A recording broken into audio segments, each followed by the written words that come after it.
അപ്പോൾ നമുക്ക് എത്തിക്കൽ ഹാക്കിംഗ് എന്താണെന്ന് പഠിച്ചു തുടങ്ങുന്നതിന് മുമ്പായിട്ട് ഹാക്കിംഗ് എന്താണെന്ന് പെട്ടെന്നൊന്ന് സിമ്പിളായിട്ട് നോക്കി മനസ്സിലാക്കാം. അപ്പോൾ അതിന് വേണ്ടിയിട്ട് നമുക്കിവിടെ രണ്ട് ആൾക്കാരെ പരിചയപ്പെടാം. ഒന്ന് കെവിനും മറ്റൊന്ന് മാർക്കോയും. കെവിൻ വർക്ക് ചെയ്യുന്നത് ABC ഫിൻകോർപ്പ് എന്ന് പറഞ്ഞൊരു ഫിനാൻഷ്യൽ കമ്പനിയിലാണ്. നിങ്ങൾ ജസ്റ്റ് ഒന്ന് അസ്യൂം ചെയ്യുക ഈ ഒരു സിനാരിയോ. ഓക്കെ, അപ്പം അവിടുത്തെ ഡേറ്റാസും കാര്യങ്ങളൊക്കെ സൂക്ഷിച്ച് വയ്ക്കാൻ വേണ്ടിയിട്ട് അവിടെ ഒരു സെർവറും ഉണ്ട് ABC ഫിൻകോർപ്പിൽ. അവിടെയാണ് നമ്മുടെ കെവിൻ വർക്ക് ചെയ്യുന്നത്. അതുപോലെ നമ്മുടെ മാർക്കോ വർക്ക് ചെയ്യുന്നത് MCK ഫിനാൻസ് എന്ന് പറഞ്ഞൊരു സിമിലറായിട്ടുള്ള ഒരു ഫിനാൻഷ്യൽ കമ്പനി തന്നെയാണ്. പക്ഷേ ഈ പറഞ്ഞ MCK ഫിനാൻസ് ABC ഫിൻകോർപ്പിൻ്റെ അത്രയും വലുതല്ല, കുറച്ചുകൂടെ ഒരു ചെറിയൊരു കമ്പനിയാണ്. അപ്പോൾ ഈ മാർക്കോയ്ക്ക് കെവിനെ നേരത്തെ അറിയാമായിരിക്കാം, അല്ലെങ്കിൽ അറിയില്ലായിരിക്കാം. ഓക്കെ, അങ്ങനെ ഡിഫറെൻറ്റ് യൂസ് കേസസ് വരും. ഓക്കെ, അപ്പോൾ അത് എന്തായിരുന്നാലും അപ്പോൾ ഈ പറഞ്ഞ MCK ഫിനാൻസിനെ കുറച്ചുകൂടെ ഒന്ന് എക്സ്പാൻഡ് ചെയ്യുന്നതിന് വേണ്ടിയിട്ടും ഈ മാർക്കോയ്ക്ക് കുറച്ച് എന്താ പറയുക, ഒരു ഫിനാൻഷ്യൽ ഒരു ബെനിഫിറ്റ് കിട്ടുന്നതിന് വേണ്ടിയിട്ടും ഒരു പ്രൊമോഷനും കാര്യങ്ങളും കിട്ടുന്നതിന് വേണ്ടിയിട്ടും കുറേ ഡേറ്റാസ് ആവശ്യമായിട്ടുണ്ട്, കുറേ കസ്റ്റമർ ഡേറ്റാസ് ആവശ്യമായിട്ടുണ്ട്. അപ്പോൾ ഈ മാർക്കോ അത് കെവിൻ ഫ്രണ്ടാണെങ്കിൽ കെവിൻ്റെ അടുത്ത് ചോദിച്ച് നോക്കാം. അപ്പോൾ ഫ്രണ്ട് അല്ലെങ്കിൽ ആ ഒരു വഴിയുമില്ല. ഓക്കെ, അപ്പോൾ എന്തായിരുന്നാലും മാർക്കോയ്ക്ക് അങ്ങനെ നേരായ വഴിയിൽ ഇപ്പോൾ കെവിൻ്റെ അടുത്ത് ചോദിച്ചാൽ പോലും കെവിന് സിമിലറായിട്ടുള്ള ഇത് രണ്ടും കോമ്പറ്റീറ്റീവ് കമ്പനീസാണ്. അപ്പോൾ ഈ പറഞ്ഞ ABC ഫിൻകോർപ്പും ഈ പറഞ്ഞ MCK ഫിനാൻസ്. അപ്പോൾ ഈ പറഞ്ഞ കോമ്പറ്റീറ്റീവ് കമ്പനീസ് ആയതുകൊണ്ട് തന്നെ ഈ ABC ഫിൻകോർപ്പ് സൂക്ഷിച്ച് കളക്ട് ചെയ്ത് വെച്ചിരിക്കുന്ന കസ്റ്റമേഴ്സിൻ്റെ ഡേറ്റ, അങ്ങനത്തെ സെൻസിറ്റീവായിട്ടുള്ള ഡേറ്റ മാർക്കോയ്ക്ക് നേരായ വഴിയിൽ കിട്ടില്ല. ഈ ABC ഫിൻകോർപ്പിൻ്റെ സെർവറിൽ കയറി ആക്സസ് ചെയ്ത് അത് കളക്ട് ചെയ്യാനുള്ള ഓതറൈസേഷനും മാർക്കോയ്ക്കില്ല. കെവിൻ്റെ അടുത്ത് ചോദിച്ചാൽ കൊടുക്കുകയില്ല. ഓക്കെ, അപ്പോൾ അങ്ങനെ ഒരു സിറ്റുവേഷനിൽ പക്ഷേ ഇതുപോലുള്ള കുറേ ഡേറ്റാസ് കളക്ട് ചെയ്താൽ മാത്രമേ നമ്മുടെ MCK ഫിനാൻസിന് കസ്റ്റമേഴ്സിൻ്റെ കൂട്ടിയിട്ട് അവർക്ക് ഒരു ഫിനാൻഷ്യൽ ഗ്രോത്ത് കൈവരിക്കാൻ പറ്റുള്ളൂ. അപ്പോൾ അങ്ങനെ ഒരു സിറ്റുവേഷനിലാണ്. അപ്പോൾ നമ്മുടെ മാർക്കോ എന്ത് ചെയ്ത്, മാർക്കോയ്ക്ക് അറിയാവുന്ന ഒരാളെ ഹയർ ചെയ്തു അതിന് വേണ്ടിയിട്ട്. ഓക്കെ, അപ്പം ഇങ്ങനെ ഒരാൾ വന്നു മാർക്കോ അടുത്ത് പറഞ്ഞു, ഞാൻ മാർക്കോയെ തന്നെ സഹായിക്കാം, ഈ ഒരു കമ്പനി ABC ഫിൻകോർപ്പിൽ നിന്ന് നിങ്ങൾക്ക് ആവശ്യമായിട്ടുള്ള കസ്റ്റമേഴ്സിൻ്റെ ഡേറ്റ ഞാൻ സ്റ്റീൽ ചെയ്ത് തരാമെന്ന് പറഞ്ഞു. ഓക്കെ, അപ്പോൾ ഈ പറഞ്ഞ ഈ പുള്ളിക്കാരന് മാർക്കോ അടുത്തുനിന്ന് ഫീസോ കാര്യങ്ങളോ അല്ലെങ്കിൽ ആ ഒരു ഫ്രണ്ട്ഷിപ്പിൻ്റെ പുറത്തോ എന്താണെങ്കിലും എടുത്തിട്ട് നമ്മുടെ ABC ഫിൻകോർപ്പിൽ നിന്നുകൊണ്ട് കുറച്ച് ഇലിജിറ്റിമേറ്റ് മെത്തേഡ്സ് ഉപയോഗിച്ചിട്ട്, അപ്പോൾ ഈ പറയുന്ന വാക്ക് അതായത് ഇലിജിറ്റിമേറ്റ് മെത്തേഡ്സ് ഉപയോഗിച്ചിട്ട് ഈ ABC ഫിൻകോർപ്പിലുള്ള ഡേറ്റ സ്റ്റീൽ ചെയ്ത് മാർക്കോയ്ക്ക് എടുത്ത് കൊടുത്തു. അപ്പോൾ ശരിക്കും ഇവിടെ സംഭവിച്ചത് എന്താണ്, ആക്ച്വൽ കേസ് പറഞ്ഞു കഴിഞ്ഞാൽ മാർക്കോയ്ക്ക് ശരിക്കും ഈ ABC ഫിൻകോർപ്പിലോട്ട് ആക്സസ് ഇല്ല. അപ്പോൾ അങ്ങനെ ആക്സസ് ഇല്ലായിരുന്ന ഒരു സിസ്റ്റം അല്ലെങ്കിൽ ഒരു സെർവറിലോട്ട് അൺഓതറൈസ്ഡ് ആയിട്ട് ആക്സസ് ഗെയിൻ ചെയ്യുകയാണ് ചെയ്തത്. ഇപ്പോൾ വേറൊരാളിൽ കൂടെ ആണെങ്കിൽ പോലും നമ്മൾ നോക്കുകയാണെങ്കിൽ മാർക്കോയ്ക്ക് അൺഓതറൈസ്ഡ് ആയിട്ട് ആക്സസ് ഗെയിൻ ചെയ്തു, അല്ലെങ്കിൽ ഈ പറഞ്ഞ മാർക്കോ ഈ ഒരു കാര്യം ചെയ്യാൻ ഏൽപ്പിച്ചിരുന്ന ആൾ അൺഓതറൈസ്ഡ് ആയിട്ടാണ് കുറച്ച് വളഞ്ഞ വഴിയിൽ കൂടെ അല്ലെങ്കിൽ എന്തൊക്കെ കാര്യങ്ങൾ ചെയ്താണ് ആക്സസ് നേടിയത്. അപ്പം ഈ പറഞ്ഞ കാര്യങ്ങൾ എന്താണെന്നൊക്കെ നമ്മൾ ഇനി വരുന്ന സെഷൻസിൽ പഠിക്കും. എന്ത് ചെയ്തിട്ടാണ് ഈ പറഞ്ഞ ABC ഫിൻകോർപ്പിലോട്ട് ആക്സസ് കിട്ടിയെന്ന്. ശരിക്കും ഡയറക്റ്റായിട്ട് നമുക്ക് ഓതറൈസേഷൻ ഇല്ലായിരുന്നു. ഈ പറഞ്ഞ മാർക്കോക്കെ ആയിരുന്നാലും മാർക്കോ ഹയർ ചെയ്ത ആൾക്കായിരുന്നാലും ഡയറക്റ്റായിട്ട് ഓതറൈസേഷൻ ഇല്ലായിരുന്നു. പക്ഷേ വേറെ എന്തൊക്കെ കാര്യങ്ങൾ തലികിട പണികളൊക്കെ ചെയ്തിട്ട് ഈ പറഞ്ഞ ABC ഫിൻകോർപ്പിൻ്റെ സെർവറിലോട്ട് ആക്സസ് കിട്ടി, എന്നിട്ട് അവിടെയുള്ള ഡേറ്റ എടുത്ത് മാർക്കോയ്ക്ക് കൊടുത്തു. അപ്പോൾ ഇപ്പോൾ സംഭവിച്ച ഈ ഒരു ആക്ട്, അതിനാണ് ഹാക്കിംഗ് എന്ന് പറയുന്നത്. അതായത് ശരിക്കും ഓതറൈസേഷൻ ഇല്ലാത്ത ഒരു സിസ്റ്റം അല്ലെങ്കിൽ കമ്പ്യൂട്ടറിൽ നിന്നും അൺഓതറൈസ്ഡ് ആയിട്ട് ആക്സസ് ചെയ്തിട്ട് ഡേറ്റ എടുക്കുന്ന ഈ ഒരു പരിപാടിക്കാണ് ഹാക്കിംഗ് എന്ന് പറയുന്നത്. അത് ചെയ്ത ആളെയാണ് നമ്മൾ ഹാക്കർ എന്ന് പറയുന്നത്. അപ്പോൾ ഇതാണ് ബേസിക് ആയിട്ടുള്ള ഈ ഒരു ഹാക്കിങ്ങിൻ്റെ ഡെഫിനേഷൻ എന്ന് പറഞ്ഞു കഴിഞ്ഞാൽ. അപ്പോൾ ഈ ഹാക്കേഴ്സ് തന്നെ പല ടൈപ്പിലുണ്ട്. ഇത് ഒരു 6-7 ടൈപ്പ് ഓഫ് ഹാക്കേഴ്സാണ് ഉള്ളത്. അപ്പോൾ അതിൽ മെയിനായിട്ട് ഒരു 3 ആയിട്ട് നമ്മൾ ഡിവൈഡ് ചെയ്തിട്ടുണ്ട് ഹാക്കേഴ്സിൻ്റെ. ഒരു 3 മെയിൻ ടൈപ്സാണ് ഉള്ളത്. അപ്പോൾ അത് ഏതൊക്കെയാണ് നമുക്കൊന്ന് നോക്കാം. അപ്പോൾ അതിൽ ആദ്യം വരുന്നത് ബ്ലാക്ക് ഹാറ്റ് ഹാക്കേഴ്സ് എന്ന് പറയും. അപ്പോൾ ഈ ബ്ലാക്ക് ഹാറ്റ് ഹാക്കേഴ്സിൻ്റെ നമ്മളിപ്പം എവിടെയെങ്കിലുമൊക്കെ ഒരു ഹാക്കിംഗ് അറ്റംപ്റ്റ്സ് നടന്നെന്നോ അങ്ങനത്തെ ഉള്ള ന്യൂസൊക്കെ നമ്മൾ സാധാരണ കേൾക്കുന്നത്, അത് ചെയ്യുന്നത് എപ്പോഴും ഈ ബ്ലാക്ക് ഹാറ്റ് ഹാക്കേഴ്സാണ്. അപ്പോൾ അവരെപ്പോഴും ഏതെങ്കിലും ഒരു കമ്പ്യൂട്ടർ സിസ്റ്റത്തിൽ ഇല്ലീഗലി ബ്രീച്ച് ചെയ്ത് കയറിയിട്ട് അവിടെയുള്ള ഡേറ്റാസും അങ്ങനത്തെ സെൻസിറ്റീവ് ഇൻഫർമേഷൻസൊക്കെ സ്റ്റീൽ ചെയ്തെടുക്കുക എന്നുള്ളൊരു ഉദ്ദേശത്തോടുകൂടിയായിരിക്കും അവർ ചെയ്യുന്നത്. അവിടെയുള്ള ഡേറ്റാസ് ഡിലീറ്റ് ചെയ്ത് കളയുക, അല്ലെങ്കിൽ അവിടെ ഉള്ളത് സ്റ്റീൽ ചെയ്തെടുത്തിട്ട് പിന്നീട് ഡാർക്ക് വെബിൽ സെല്ല് ചെയ്യുക. അപ്പോൾ അങ്ങനത്തെ ഇത് എന്തെങ്കിലും ഒരു ഫിനാൻഷ്യൽ ഗെയിനോ അങ്ങനത്തെ കാര്യങ്ങൾക്ക് വേണ്ടിയായിരിക്കും ഇത് ചെയ്യുന്നത്. അപ്പോൾ അപ്പം ഇത് ശരിക്കും ഒരു ഇല്ലീഗലായിട്ടുള്ള ആക്ടിവിറ്റീസ് ചെയ്യുന്ന ഒരു കൂട്ടരാണ് ഈ ബ്ലാക്ക് ഹാറ്റ് ഹാക്കേഴ്സ് എന്ന് പറഞ്ഞു കഴിഞ്ഞാൽ. അപ്പോൾ അവർ ചിലപ്പം ഇൻഫെക്റ്റ് ചെയ്ത് കളയും, ബ്രീച്ച് ചെയ്ത് കയറുന്ന സിസ്റ്റത്തിനെയോ നെറ്റ്വർക്കിലുള്ള കംപ്ലീറ്റ് മെഷീൻസിനെയോ എല്ലാം ഇൻഫെക്റ്റ് ചെയ്ത് കളയും, വൈറസസ് സ്പ്രെഡ് ചെയ്തിട്ട്. അപ്പോൾ അങ്ങനെയുള്ള പല ഡിസ്ട്രക്റ്റീവായിട്ടുള്ള പർപ്പസസ് എല്ലാമാണ് ഈ ബ്ലാക്ക് ഹാറ്റ് ഹാക്കേഴ്സ് ചെയ്യുന്നത്. അപ്പോൾ നെക്സ്റ്റ് വരുന്നതാണ് വൈറ്റ് ഹാറ്റ് ഹാക്കേഴ്സ് എന്ന് പറഞ്ഞു കഴിഞ്ഞാൽ. അപ്പോൾ white hat hackers actually just ഓപ്പോസിറ്റാണ് ഈ ബ്ലാക്ക് ഹാറ്റ് ഹാക്കേഴ്സിൻ്റെ കേസ് എടുക്കുകയാണെങ്കിൽ അതിൻ്റെ ജസ്റ്റ് ഓപ്പോസിറ്റാണ് വൈറ്റ് ഹാറ്റ് ഹാക്കേഴ്സ് എന്ന് പറഞ്ഞു കഴിഞ്ഞാൽ. അപ്പോൾ അവർ എത്തിക്കലി ഹാക്ക് ചെയ്യുന്ന കൂട്ടരാണ് ഈ വൈറ്റ് ഹാറ്റ് ഹാക്കേഴ്സ് എന്ന് പറഞ്ഞു കഴിഞ്ഞാൽ. അപ്പോൾ അവർക്ക് അലൗഡ് ആയിട്ടുള്ള സിസ്റ്റത്തിലോട്ടോ അല്ലെങ്കിൽ നെറ്റ്വർക്കിലോട്ടോ മാത്രമായിരിക്കും ഹാക്ക് ചെയ്ത് കയറുന്നത്. എന്തിനു വേണ്ടിയിട്ടാണ് അങ്ങനെ ചെയ്യുന്നത്? അങ്ങനെ ചെയ്യുന്നത് ഓൾറെഡി ആ ഒരു നെറ്റ്വർക്കിലോ അല്ലെങ്കിൽ സിസ്റ്റംസിലോ ഒക്കെ ഉള്ള എക്സിസ്റ്റിംഗ് ആയിട്ടുള്ള വൾണറബിലിറ്റീസ് ഫൈൻഡ് ഔട്ട് ചെയ്തിട്ട് അത് ശരിയാക്കി പ്രൊട്ടക്റ്റ് ചെയ്യുന്നതിന് വേണ്ടിയിട്ടാണ്. അപ്പോൾ സാധാരണ ഈ വൈറ്റ് ഹാറ്റ് ഹാക്കേഴ്സിനെ ഹയർ ചെയ്യുകയാണ് ചെയ്യുന്നത്. അപ്പം വലിയ പ്രൈവറ്റ് ഓർഗനൈസേഷൻസ് ആയിരുന്നാലും ഗവൺമെൻറ് ഓർഗനൈസേഷൻസ് ആയിരുന്നാലും ഈ വൈറ്റ് ഹാറ്റ് ഹാക്കേഴ്സിനെ ഈ ഹയർ ചെയ്തിട്ട് അവരെ കൊണ്ട് ഈ പെനസ്ട്രേഷൻ ടെസ്റ്റിംഗ് ഒക്കെ ചെയ്യും. അതായത് എക്സിസ്റ്റിംഗ് ആയിട്ടുള്ള നെറ്റ്വർക്കിൽ പെനട്രേറ്റ് ചെയ്ത് കയറിയിട്ട് അങ്ങനെ കയറാൻ പറ്റുമെന്നോ എന്തൊക്കെ വൾണറബിലിറ്റീസ് എക്സിസ്റ്റിംഗ് ആയിട്ടുണ്ട് അങ്ങനെ കണ്ടുപിടിച്ച് കഴിഞ്ഞിട്ട് ആ ഉള്ളതിനെയെല്ലാം അവർ സെക്യൂരിറ്റി മെഷേഴ്സ് ഉപയോഗിച്ചിട്ട് ക്ലിയർ ആക്കും. കാരണം അങ്ങനെ ചെയ്യുന്നത് കാരണം പിന്നീട് ബ്ലാക്ക് ഹാറ്റ് ഹാക്കേഴ്സ് ട്രൈ ചെയ്ത് കഴിഞ്ഞാൽ എക്സിസ്റ്റിംഗ് എന്തെങ്കിലും വൾണറബിലിറ്റീസ് ഉണ്ടെങ്കിൽ അതൊക്കെ യൂസ് ചെയ്തിട്ടായിരിക്കും എപ്പോഴും ഈ ബ്ലാക്ക് ഹാറ്റ് ഹാക്കേഴ്സ് ഇങ്ങനെ പെനട്രേറ്റ് ചെയ്ത് കയറി ഡിസ്ട്രക്റ്റീവ് പർപ്പസസ് ഒക്കെ ചെയ്യുന്നത്, അങ്ങനത്തെ കാര്യങ്ങളൊക്കെ. അപ്പം ഓൾറെഡി ഉള്ളത് ഫൈൻഡ് ഔട്ട് ചെയ്ത് കഴിഞ്ഞാൽ അപ്പം അതിനും ഹാക്കേഴ്സിന് തന്നെയാണ് യൂസ് ചെയ്യുന്നത്. അങ്ങനെ യൂസ് ചെയ്ത് അവരെ കൊണ്ട് കണ്ടുപിടിപ്പിക്കും എന്തൊക്കെയാണ് എക്സിസ്റ്റിംഗ് ആയിട്ടുള്ള പ്രശ്നങ്ങളുള്ളതെന്നൊക്കെ. അപ്പം അതിന് വേണ്ടിയിട്ട് യൂസ് ചെയ്യുന്ന അല്ലെങ്കിൽ അങ്ങനെ വർക്ക് ചെയ്യുന്ന ഒരു കൂട്ടം ആൾക്കാരാണ് വൈറ്റ് ഹാറ്റ് ഹാക്കേഴ്സ് എന്ന് പറയുന്നത്. അപ്പോൾ അവർക്ക് അലൗഡ് ആയിട്ടുള്ള സിസ്റ്റത്തിലോട്ട് മാത്രമേ ഇങ്ങനെ ലീഗലി ഹാക്ക് ചെയ്ത് കയറുകയുള്ളൂ. പിന്നീടുള്ള ഒരു കൂട്ടരാണ് ഗ്രേ ഹാറ്റ് എന്ന് പറഞ്ഞു കഴിഞ്ഞാൽ. അപ്പോൾ ഗ്രേ ഹാറ്റ് എന്ന് പറഞ്ഞാൽ ആക്ച്വലി ഇവന്മാർ ശരിക്കും ബ്ലാക്ക് ഹാറ്റിനും വൈറ്റ് ഹാറ്റിനും ഇടയ്ക്ക് നിൽക്കുന്ന ഒരു കൂട്ടരാണ്.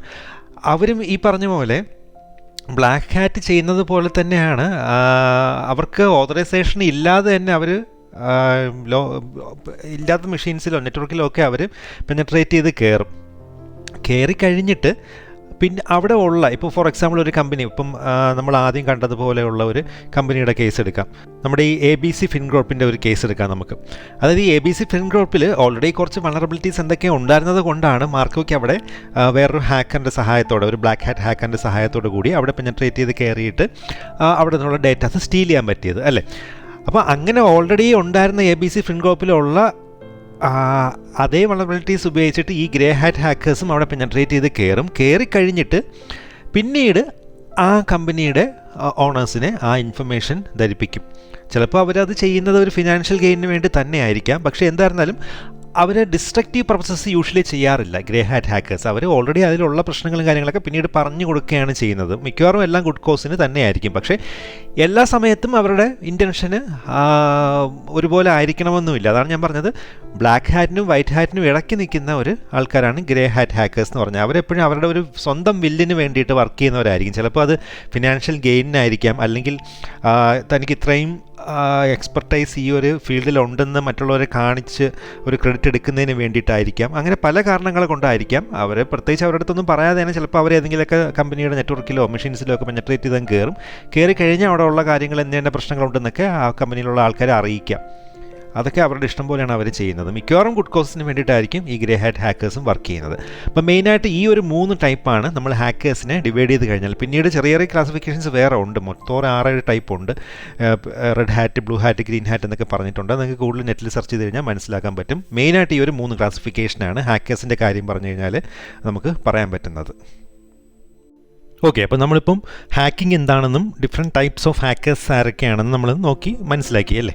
അപ്പോൾ നമുക്കിനി നെക്സ്റ്റ് കോഴ്സ് ഇൻട്രൊഡക്ഷനിലേക്ക് കടക്കാം. എന്തൊക്കെയാണ് നമ്മൾ ഈ കോഴ്സിൽ നിന്ന് പഠിക്കുന്നതെന്ന് നമുക്കൊന്ന് ജസ്റ്റ് ഒന്ന് ബ്രീഫായിട്ട് നോക്കി മനസ്സിലാക്കാം.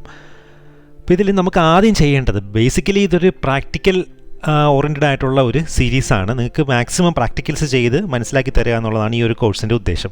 അപ്പോൾ അതുകൊണ്ട് തന്നെ നമുക്ക് ആദ്യം ചെയ്യേണ്ടത് ഒരു ലാബ് സെറ്റപ്പ് ചെയ്തെടുക്കുക എന്നുള്ളതാണ്. നമുക്ക് ആവശ്യമായിട്ടുള്ള സോഫ്റ്റ്വെയർ ഒക്കെ ഇൻസ്റ്റാൾ ചെയ്ത് നെസസറി ടൂൾസും എല്ലാ കാര്യങ്ങളൊക്കെ കോൺഫിഗർ ചെയ്തിട്ട് നിങ്ങൾക്കിത് ഫസ്റ്റ് ചെയ്ത് തുടങ്ങുന്നതിന് വേണ്ടിയിട്ട് ഒരു സെറ്റപ്പ് ഉണ്ടാക്കിയെടുക്കുക എന്നുള്ളതാണ് നമ്മൾ ആദ്യം പഠിപ്പിക്കാൻ പോകുന്ന 1-2 സെഷൻസ് അതിന് വേണ്ടിയിട്ടുള്ളതായിരിക്കും. എങ്ങനെ നിങ്ങൾക്ക് ഇൻസ്റ്റാൾ ചെയ്ത് സെറ്റപ്പ് ചെയ്യാമെന്നൊക്കെ ഉള്ളത്, പെനിട്രേഷൻ ടെസ്റ്റിങ്ങിന് ആവശ്യമായിട്ടുള്ള സോഫ്റ്റ്വെയറും ടൂൾസും എല്ലാം.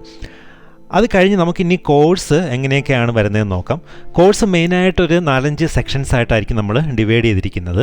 അത് ഈ കാണുന്ന ഇത്രയും സെക്ഷൻസ് ആയിട്ടാണ്. അതായത് ഒന്ന് നെറ്റ്വർക്ക് ഹാക്കിങ്, പിന്നെ ഗെയിനിങ് ആക്സസ്, പിന്നെ പോസ്റ്റ് എക്സ്പ്ലോയിറ്റേഷൻ, പിന്നെ വെബ്സൈറ്റ് ഹാക്കിങ്.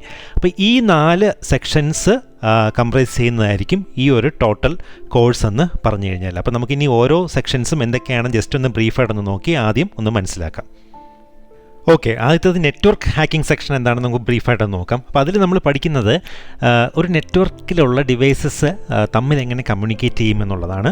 പിന്നെ അതുപോലെ ഈ ഒരു കമ്മ്യൂണിക്കേഷൻ നമുക്ക് എങ്ങനെ എക്സ്പ്ലോയിറ്റ് ചെയ്യാമെന്നുള്ളത്. നമ്മൾ ബേസിക്കലി ഇവിടെ ഹാക്കിംഗ് ആകുമ്പോൾ നമ്മൾ അതിലായിരിക്കുമല്ലോ കോൺസെൻട്രേറ്റ് ചെയ്യുന്നത്, എങ്ങനെയെല്ലാം നമുക്ക് എക്സ്പ്ലോയിറ്റ് ചെയ്യാം, പെനട്രേറ്റ് ചെയ്യാം എന്നുള്ള കാര്യങ്ങളൊക്കെ അല്ലേ. അപ്പോൾ നമുക്ക് ഈ ഒരു കമ്മ്യൂണിക്കേഷൻ എങ്ങനെ നമുക്ക് നെറ്റ്വർക്ക് ഡിവൈസസ് തമ്മിലുള്ള നമുക്ക് എങ്ങനെ എക്സ്പ്ലോയിറ്റ് ചെയ്യാം, എക്സ്പ്ലോയിറ്റ് ചെയ്തിട്ട് നിങ്ങൾക്ക് ചുറ്റിലുള്ള കമ്മ്യൂണിക്കേഷൻ ഡിവൈസസ് എല്ലാം നമുക്ക് എങ്ങനെ കൺട്രോൾ ചെയ്യാൻ പറ്റും എന്നുള്ള കാര്യങ്ങളൊക്കെ. പിന്നെ അതുപോലെ വൈഫൈ കീസ് നമുക്ക് എങ്ങനെ ക്രാക്ക് ചെയ്തിട്ട് അതിലോട്ട് വൈഫൈ നെറ്റ്വർക്ക്സിലോട്ട് നമുക്ക് ആക്സസ് എങ്ങനെ ഗെയിൻ ചെയ്യാം. അതിപ്പം WEP ആയിരുന്നാലും WPA ആയിരുന്നാലും WPA2 ആയിരുന്നാലും ഏത് യൂസ് ചെയ്യുന്നതാണെങ്കിലും നമുക്ക് എങ്ങനെ അത് ചെയ്യാൻ പറ്റും. അതുപോലെ നെറ്റ്വർക്കിലുള്ള കമ്മ്യൂണിക്കേഷൻ നമുക്ക് എങ്ങനെ ഇൻ്റർസെപ്റ്റ് ചെയ്തിട്ട് നമുക്ക് അതുവഴി പാസ് ചെയ്യുന്ന യൂസർ നെയിംസ്, പാസ്വേഡ് ഒക്കെ നമുക്ക് എങ്ങനെ ക്യാപ്ചർ ചെയ്യാൻ പറ്റും. യൂസർ നെയിം, പാസ്വേഡ്സ് മാത്രമല്ല ചാറ്റ് മെസ്സേജസോ അതുപോലെ ആ നെറ്റ്വർക്കിലൂടെ കടന്നു പോകുന്ന എന്ത് മെസ്സേജസ് നമുക്ക് എങ്ങനെ ക്യാപ്ചർ ചെയ്ത് ഇൻ്റർസെപ്റ്റ് ചെയ്യാം എന്നുള്ള കാര്യങ്ങളൊക്കെ നമ്മൾ ഈ ഒരു നെറ്റ്വർക്ക് ഹാക്കിംഗ് ലാബിൽ നമ്മൾ പഠിച്ച് മനസ്സിലാക്കും. അടുത്ത സെക്ഷൻ ഗെയിനിങ് ആക്സസ് ആണ്. അപ്പോൾ ഇതിൽ നമ്മൾ പഠിക്കാൻ പോകുന്നത് നമുക്ക് അറ്റാക്ക് ചെയ്യേണ്ട ആ ഒരു ടാർഗറ്റിൻ്റെ മാക്സിമം ഇൻഫർമേഷൻസ് എങ്ങനെ നമുക്ക് കളക്ട് ചെയ്യാം, മാക്സിമം അതിൻ്റെ വൾണറബിലിറ്റീസൊക്കെ കളക്ട് ചെയ്തിട്ട് ആ ഒരു ടാർഗറ്റിനെ നമുക്ക് എങ്ങനെ അറ്റാക്ക് ചെയ്യാമെന്നുള്ളതാണ്. എന്നിട്ട് അങ്ങനെ അറ്റാക്ക് ചെയ്ത് നമ്മൾ വൺസ് അതിൽ ആക്സസ് ഗെയിൻ ചെയ്ത ശേഷം നമുക്ക് പിന്നെ അതിൽ ചെയ്യുന്നത്, സാധാരണ ഹാക്കേഴ്സ് ചെയ്യുന്നതെന്ന് വെച്ച് കഴിഞ്ഞാൽ അതിൽ ബാക്ക് ഡോർസ് ക്രിയേറ്റ് ചെയ്യും. ബാക്ക് ഡോർസ് എന്ന് പറഞ്ഞു കഴിഞ്ഞാൽ ആദ്യം കുറേ പാടുപെട്ട് നമ്മൾ ആക്സസ് ഗെയിൻ ചെയ്യും നമ്മുടെ ടാർഗറ്റ് മെഷീനിൽ, നമ്മുടെ നെറ്റ്വർക്കിൽ. അതിനുശേഷം പിന്നീട് അവർ കുറച്ച് എളുപ്പ മെത്തേഡ്സ് അതിൽ ക്രിയേറ്റ് ചെയ്ത് വയ്ക്കും. രണ്ടാമത് പിന്നീട് ഈസി ആയിട്ട് ആ ഒരു ടാർഗറ്റിലോട്ട് അവർക്ക് ലോഗിൻ ചെയ്യുന്നതിന് വേണ്ടിയിട്ട്. അപ്പോൾ അങ്ങനെ അതിനാണ് നമ്മൾ ബാക്ക് ഡോർസ് ക്രിയേറ്റ് ചെയ്യുക എന്ന് പറയുന്നത് സോഷ്യൽ എഞ്ചിനീയറിങ്ങിൽ. അപ്പോൾ അത് ഈ ഹാക്കിങ്ങിൽ അപ്പം അത് ചെയ്യുന്നത് ഡിഫറെൻറ്റ് മെത്തേഡ്സ് ഉപയോഗിച്ച് ചെയ്യാം. അതിൽ സാധാരണ ചെയ്യുന്നത് വെച്ച് കഴിഞ്ഞാൽ സോഷ്യൽ എഞ്ചിനീയറിംഗ് വഴി എന്തെങ്കിലുമൊക്കെ ഒരു ഫേക്കായിട്ടുള്ള ഫയൽസ്, ഇപ്പോൾ എന്തെങ്കിലും ഒരു അപ്ഡേറ്റ്, വിൻഡോസ് അപ്ഡേറ്റിൻ്റെ രൂപത്തിലോ അല്ലെങ്കിൽ ഒരു PDF ഫയലായിട്ടോ അല്ലെങ്കിൽ ഒരു ഇൻട്രസ്റ്റിംഗ് ആയിട്ടുള്ളൊരു ഇമേജ് ആയിട്ടോ അങ്ങനെ ടാർഗറ്റിന് ഇൻട്രസ്റ്റഡ് ആയിട്ട് തോന്നിപ്പിക്കുന്ന ഏത് തരത്തിലുള്ള ഒരു ഫയലായിട്ടും നമ്മൾ ഇങ്ങനെയുള്ള ബാക്ക് ഡോർസൊക്കെ നമുക്ക് ഹൈഡ് ചെയ്ത് നമുക്ക് സെൻഡ് ചെയ്ത് കൊടുക്കാൻ പറ്റും ടാർഗറ്റിന്. അപ്പോൾ അതെങ്ങനെയാണെന്നുള്ള കാര്യങ്ങൾ എന്നിട്ട് നമുക്ക് അപ്പോൾ അങ്ങനെ ഒരു അപ്ഡേറ്റ് ഫയൽ നമ്മൾ ടാർഗറ്റിന് സെൻഡ് ചെയ്ത് കൊടുത്തപ്പോൾ കിട്ടുന്ന ആളത് ഇൻസ്റ്റാൾ ചെയ്യുകയാണ് റൺ ചെയ്തിട്ട്. അപ്പോൾ അങ്ങനെ ചെയ്യുമ്പോൾ ആക്ച്വലി സംഭവിക്കുന്നത് നമ്മൾ ഹൈഡ് ചെയ്ത് അതിൽ വെച്ചിരുന്ന ആ ഒരു ബാക്ക് ഡോർ പ്രോഗ്രാം അതിൽ ഇൻസ്റ്റാൾ ആവുകയും നമുക്ക് പിന്നീട് എളുപ്പത്തിൽ ആ ഒരു മെഷീനിലോട്ട് ആക്സസ് കിട്ടുകയും ചെയ്യും. അപ്പോൾ അങ്ങനെയൊക്കെ ചെയ്യുന്നത് എങ്ങനെയാണെന്നുള്ള കാര്യങ്ങൾ നമ്മൾ ഈ സെക്ഷനിൽ നോക്കി മനസ്സിലാകും. പിന്നെ അടുത്ത ഒരു കാര്യം ഇതിൽ നോക്കുന്നത് ഇമെയിൽ സ്പൂഫിങ്. അപ്പോൾ ഇമെയിൽ സ്പൂഫിംഗ് എന്ന് പറഞ്ഞു കഴിഞ്ഞാൽ ഒരു ഇമെയിൽ നമ്മൾ അവർക്ക് സെൻഡ് ചെയ്ത് കഴിഞ്ഞാൽ പക്ഷേ അവർക്ക് അപ്പിയർ ചെയ്യുന്നതെന്ന് വെച്ച് കഴിഞ്ഞാൽ അവരുടെ വേറെ ഏതെങ്കിലും സാധാരണ കിട്ടിക്കൊണ്ടിരിക്കുന്ന ഒരു ഫ്രണ്ടിൻ്റെ ഇമെയിൽ അഡ്രസ്സിൽ നിന്നുള്ള തോന്നലുണ്ടാക്കും നമ്മൾ ഈ സെൻഡ് ചെയ്യുന്ന ഫേക്ക് മെയിൽ. അങ്ങനെ നമ്മൾ സ്പൂഫ് ചെയ്യും. എന്നിട്ട് ഒന്നിൽ അവരുടെ ഫ്രണ്ടിൻ്റെ അടുത്തുനിന്ന് കിട്ടിയതായിട്ടോ അല്ലെങ്കിൽ അവരുടെ ബോസിൻ്റെ അടുത്തുനിന്ന് കിട്ടിയതായിട്ടോ അല്ലെങ്കിൽ അവർ എക്സ്പെക്റ്റ് ചെയ്തിരിക്കുന്ന സാധാരണ കിട്ടാൻ ചാൻസ് ഉള്ള വേറെ ഏതെങ്കിലും ഒരു ഇമെയിൽ ഐ ഡിയിൽ നിന്നോ എന്നൊക്കെ രീതിയിൽ നമ്മൾ സ്പൂഫ് ചെയ്തിട്ട് മെയിൽ നമ്മൾ സെൻഡ് ചെയ്യും. അപ്പോൾ അങ്ങനെയുള്ള കാര്യങ്ങൾ. അപ്പോൾ ഈ കാര്യങ്ങളൊക്കെയാണ് നമ്മൾ മെയിനായിട്ട് ഈ പറഞ്ഞ ഗെയിനിങ് ആക്സസ് എന്ന് പറഞ്ഞൊരു സെക്ഷനിൽ നമ്മൾ നോക്കി മനസ്സിലാക്കുന്നത്. അപ്പോൾ വൺസ് ഹാക്ക് ചെയ്ത് ആക്സസ് കിട്ടിക്കഴിഞ്ഞാൽ ചെയ്യേണ്ട കാര്യങ്ങളാണ് നമ്മൾ പോസ്റ്റ് എക്സ്പ്ലോയിറ്റേഷൻ സെക്ഷനിൽ ഡിസ്കസ് ചെയ്യുന്നത്. അപ്പോൾ ഇതിൽ മെയിനായിട്ട് നമ്മൾ നോക്കുന്നത് വൺസ് നമ്മൾ ആക്സസ് ഗെയിൻ ചെയ്ത് കഴിഞ്ഞാൽ പിന്നീടുള്ള ഫയൽ സിസ്റ്റംസിൽ നമ്മൾ എങ്ങനെ നമുക്കതിൽ വർക്ക് ചെയ്യാം, എങ്ങനെ അതിൽ ഇൻട്രാക്ട് ചെയ്യാം എന്നുള്ളതാണ് മെയിനായിട്ട് നോക്കുന്നത്. പിന്നെ അതുപോലെ തന്നെ കീ സ്ട്രോക്സ് ഒക്കെ എങ്ങനെ നമുക്ക് റെക്കോർഡ് ചെയ്യാം, ലോഗ് ചെയ്യാം, പിന്നെ അതുപോലെ ഒരു വെബ് ക്യാം റിമോട്ടായിട്ട് നമുക്ക് എങ്ങനെ സ്റ്റാർട്ട് ചെയ്യാം, ഓപ്പൺ ചെയ്യാം. കൂടാതെ നമുക്ക് ആ ഒരു ഹാക്ക് ചെയ്ത മെഷീൻ യൂസ് ചെയ്തുകൊണ്ട് മറ്റ് മെഷീൻസ്, ആ നെറ്റ്വർക്കിലുള്ള മറ്റ് മെഷീൻസിലോട്ട് എങ്ങനെ നമുക്ക് ആക്സസ് ഗെയിൻ ചെയ്യാം, അതിനെ നമുക്ക് ഹാക്ക് ചെയ്യാം എന്നുള്ള കാര്യങ്ങളൊക്കെ, അതായത് ഒരു പിവറ്റായിട്ട് യൂസ് ചെയ്തുകൊണ്ട്, അവർ ഓൾറെഡി ഫസ്റ്റ് ഹാക്ക് ചെയ്ത മെഷീനെ പിവറ്റായിട്ട് യൂസ് ചെയ്തുകൊണ്ട് മറ്റും ആ നെറ്റ്വർക്കിലുള്ള മെഷീൻസിനെ എങ്ങനെ ഹാക്ക് ചെയ്യാം എന്നുള്ള കാര്യങ്ങളൊക്കെ നമ്മൾ ഈ ഒരു സെക്ഷനിൽ നമ്മൾ നോക്കി മനസ്സിലാക്കും. ഓക്കെ, അപ്പോൾ നമ്മുടെ നെക്സ്റ്റ് സെക്ഷൻ എന്ന് പറഞ്ഞാൽ വെബ്സൈറ്റ് ഹാക്കിംഗ് ആണ്. അപ്പോൾ ഇതിൽ നമ്മൾ മെയിനായിട്ട് നോക്കുന്നത് എങ്ങനെ മെയിനായിട്ട് ഒരു വെബ്സൈറ്റ് വർക്ക് ചെയ്യുന്നത് എങ്ങനെയാണെന്നുള്ള കാര്യങ്ങളൊക്കെ ബ്രീഫായിട്ട് നമ്മൾ നോക്കി ഒരു ഓവറോൾ ഐഡിയ നമ്മൾ മനസ്സിലാക്കും. അത് കഴിഞ്ഞിട്ട് നമ്മൾ ചെയ്യുന്നത്, ഒരു വെബ്സൈറ്റിന് നമ്മൾ ടാർഗറ്റ് ചെയ്ത് കഴിഞ്ഞാൽ ആ ഒരു വെബ്സൈറ്റിനെ പറ്റിയുള്ള കോംപ്രഹെൻസീവ് ആയിട്ടുള്ള ഇൻഫർമേഷൻസ് നമുക്ക് ഫസ്റ്റ് പ്രൈമറി സ്റ്റെപ്പായിട്ട് എങ്ങനെ നമുക്ക് ഗ്യാദർ ചെയ്യാൻ പറ്റും എന്നുള്ളതാണ്. അതിന് ഒരുപാട് ടൂൾസും കാര്യങ്ങളൊക്കെ അവൈലബിൾ ആണ്. അപ്പോൾ നമ്മൾ അതൊക്കെ എങ്ങനെ യൂസ് ചെയ്യും, നമുക്ക് ആവശ്യമായിട്ടുള്ള ഇൻഫർമേഷൻസ് നമുക്ക് എത്രയും പെട്ടെന്ന് നമുക്ക് എങ്ങനെ ഗ്യാദർ ചെയ്തെടുക്കാം എന്നുള്ളത് ഞാനിവിടെ പറഞ്ഞ് മനസ്സിലാക്കി തരാം നിങ്ങൾക്ക്. അത് കഴിഞ്ഞ് കഴിഞ്ഞാൽ പിന്നീട് നമുക്ക് ചെയ്യാനുള്ളത് ആ ഒരു ടാർഗറ്റഡ് വെബ്സൈറ്റിൽ ഉള്ള മാക്സിമം നമ്പർ ഓഫ് വൾനറബിലിറ്റീസ് നമുക്ക് എങ്ങനെ കണ്ടുപിടിക്കാമെന്നുള്ളതാണ്. അപ്പോൾ അങ്ങനെ ഒരു എക്സ്പ്ലോയിറ്റ് നമുക്ക് എങ്ങനെ കണ്ടുപിടിക്കാം, അങ്ങനെ വൾനറബിലിറ്റീസ് ഉണ്ടെങ്കിൽ അത് ഫൈൻഡ് ഔട്ട് ചെയ്തിട്ട് ആ ഒരു വൾനറബിലിറ്റി ഉപയോഗിച്ചിട്ട് നമുക്ക് എങ്ങനെ അതിലോട്ട് ആ ഒരു വെബ്സൈറ്റ്, ടാർഗറ്റഡ് വെബ്സൈറ്റ് ആ സെർവറിലോട്ട് നമുക്ക് എങ്ങനെ ആക്സസ് ഗെയിൻ ചെയ്യാം എന്നുള്ള കാര്യങ്ങളൊക്കെയാണ് നമ്മൾ വെബ്സൈറ്റ് ഹാക്കിങ്ങിൽ ഈ ഒരു സെക്ഷനിൽ നോക്കി മനസ്സിലാക്കുന്നത്. അപ്പോൾ മെയിനായിട്ട് നമുക്ക് ഈ ഒരു 4 സെക്ഷൻസാണ് ഇതിലുള്ളത്. നമ്മൾ ഈ ഒരു കോഴ്സിൽ മെയിനായിട്ട് കവർ ചെയ്യാൻ പോകുന്നത്. അപ്പോൾ നമ്മൾ ഇത് കഴിഞ്ഞ് കഴിയുമ്പോൾ നിങ്ങൾക്ക് ഏറെക്കുറെ ഈ ഒരു എത്തിക്കൽ ഹാക്കിങ്ങിൻ്റെ ഒരു ഐഡിയ കിട്ടുന്നതായിരിക്കും. അപ്പോൾ നമുക്ക് നെക്സ്റ്റ് സെക്ഷനിലേക്ക് കിടക്കാം.